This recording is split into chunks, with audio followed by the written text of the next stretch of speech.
Hello, everybody. Welcome to our third and final chapter of the series about the sales and buying process and how you align it. As always, I have to say that it's been inspired by a book by Martin Lewis, and which is called How Customers Buy. This is our interpretation of it. So, what we're going to cover this time round. We're going to talk about, firstly, about the sales function responsibility in light of the new way that you should be approaching your sales. Then we'll talk about the key elements of your new sales strategy. So how do you go about creating a sales strategy that fits with the buyer's buying process rather than just something that exists in this world separately to anything else. And also, obviously, how it will affect your sales forecasting. So if you're looking at approaching the sales strategy differently, you also should look at forecasting and account management in a different manner. So these are the three things we're going to cover today. So let's make a start. So I just thought this quote was a really good one to include today, because I think the full quote talks about the fact that the people who survive aren't the richest or the fastest or the strongest. It's the ones that can change, adapt to change quickly. They are the ones that survive. And I think that's important because we're talking about essentially making quite a change to the way you approach your sales. But if you do nothing about it, then you could consider that as a blow to your survival. See what you make of it. Right, so talking about salespeople, traditionally, when you think of a salesperson, you would think about the following responsibilities: building relationships, customer needs, negotiation, presentation, handling objections, and closing. This isn't wrong in the sense that it doesn't mean that from now on the salesperson has to stop doing all of these things. They still have to do all of that, but this isn't their key responsibility. So with the way that we recommend that you approach your sales process going forward, the salesperson, their key responsibility should be about understanding the buying process they're dealing with to such a depth that they're actually able to channel the right activities and make sure that the company sticks in step after step and your company ends up being awarded the contract. So that is the key, most important responsibility your salesperson has these days, rather than necessarily presenting or closing or handing objections. Now, all of these activities will form a part of what they will do when they understand the buying process. But if they do it aligned with the buying process as opposed to in separation or in on its own, then they are much more likely to be successful. So that's a key one, I think, to understand from today and take away.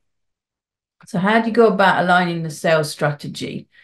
So traditionally, most companies have a sales process which drives the sales strategy. So you know that you have to get the leads, then you've got to qualify them, then you've got to propose to them, then you've got to follow up and close the proposals and get a sell at the end. And all of that is still correct. But the most important thing is it's got to be aligned with where the customer is at. Because if you're trying to close them when they're not there, you will not close them, because if they're not buying, you're not selling. So that's really, really important to get on board with. So to help you with that, those three questions always keep you in line. So what stage is the buying process at? How well are you doing? And what's the next step? So if you've got a strategy that tells you that when the company is at the buyer is at this and this stage, you need to be completing these and these activities. If you know if you start by understanding where you are, you can then see how many of the activities have been done, and then decide what the next step is. So those three questions, whilst they seem very simple, will always keep you in line with aligning your sales process, what you're doing with what the buying process is, what the buyer's activity is.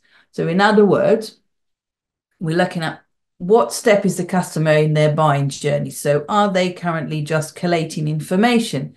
Have they actually asked for a proposal? Are they now looking to finalize the proposal? Where are they? And hence, that is the only decisive in terms of what it is that you need to do. You can then look at that and go, okay, so they are collating information. Have I sent them everything I need to do under the strategy? So if your strategy says that when they're collating information, you must have met with all decision makers and sent some information, including the following case studies, you can then look at that and go, have we met with everybody, all the decision makers, all the stakeholders? Have we sent all the information and all the case studies? And you can essentially tick that or not. And that will help you decide where to go next. So if you've not met with everybody yet, well, there's still work to do. So you need to go back and try to do that. If you haven't sent all the information or you haven't made the right point, you need to do that before you move forward.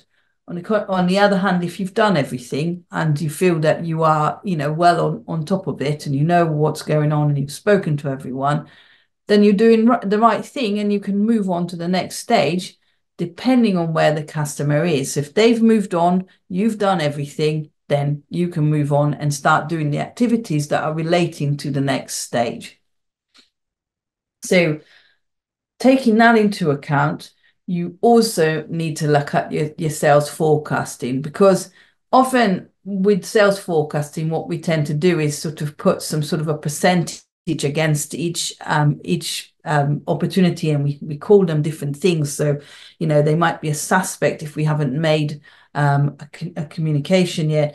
They would be a prospect if they've allowed us to stay in contact, and they're a shopper if they bought once. There's all these names that you can call the different opportunities on your sales forecasting sheet, but that doesn't actually help you understand where you are unless it is relating. And once again, I start to sound a bit like a broken record, but unless it's relating to where the client is, you won't have any accuracy in terms of when you're likely to close it, when you're likely to know what the outcome is. So it's got to align with those three questions we talked about. So every opportunity on your sheet needs to have that information against it. So at the moment, the client is still, looking at the proposals and making a decision on who they're gonna put forward, or the client is just asked for information and is waiting to get that from everybody. All of that really helps you to know that, okay, that's very initial, but we've done everything and we're in touch with the people, and so we're next going to follow up at X. All of that will allow you to know exactly what's going on in a much better way than if you just talked about your opportunities that relate to your own sales process that lives in isolation to what your buyers are doing in the market. So that's everything in terms of aligning the sales process with your buying process and then looking at more accurate forecasting as a result. We really hope that you enjoyed that and found that useful. But I think really talking about the quote we talked about at the beginning from Darwin, I think the most important thing is to do something about it. So if you're watching this, it's probably because you have questions around conversion, around how well your new business sales are going. So, hopefully you've been able to find something that you can do differently from today, and you're going to go on and do that. But if you wanted to discuss further, speak to me, just have a conversation with me about it and see if I can help you identify it, then I'm more than happy to do that. And you've got an email there to get in touch.